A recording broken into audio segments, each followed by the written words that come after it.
একটি নিউজ হয়তো অনেকেই খেয়াল করেছেন। এখানে আমি একটি নিউজ দেখাচ্ছি, দেখেন যে নগদকে ব্যবহার করে 2200 কোটি টাকা সরানো হয়েছে। আসলে আমরা যে নগদ অ্যাপ ব্যবহার করি, এই অ্যাপে তো আমরা লেনদেন ঠিকই করি, কিন্তু এই অ্যাপকে ব্যবহার করে প্রায় 2200 কোটি টাকা পাচার হয়ে গেছে।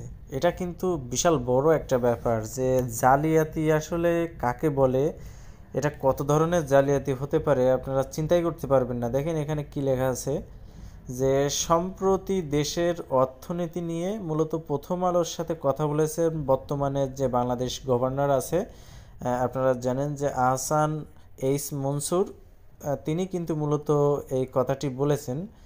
এখানে দেখেন লেখা আছে যে ক্ষমতাচ্যুত আওয়ামী লীগ সরকারের সময়ে নগদের ক্যাশ আপ ব্যবহার করে দুর্নীতি করা হয়েছে, আর এই দুর্নীতির যে অ্যামাউন্ট, সেই অ্যামাউন্টটা হচ্ছে প্রায় 2200 কোটি টাকা। আসলে 2200 কোটি টাকা কিন্তু হিউজ একটি টাকা।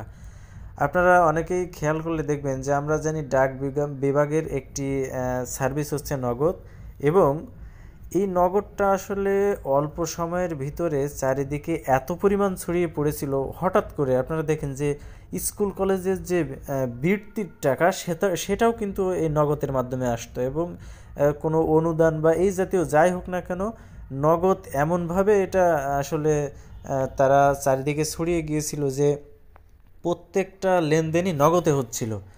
তো এটার ভিতরে যে হঠাৎ করে 2200 কোটি টাকা এত বড় একটা অ্যামাউন্ট যে এখান থেকে সরে যাবে বা পাচার হয়ে যাবে, এটা আসলে কেউ কল্পনাই করতে পারেনি। তো যাই হোক, নগদ যারা ব্যবহার করেন তারা সাবধান, কারণ এখানে আসলে টাকা জমানো বা এখন এই মুহূর্তে আসলে নগদে টাকা জমানো কতটুকু ঠিক হবে আমি জানি না। তো যেটা হয়েছে এটা আসলে কোনোভাবেই কাম্য না যে 2200 কোটি টাকা এখান থেকে পাচার হয়ে যাবে। এটা খুব দুঃখজনক একটি বিষয়।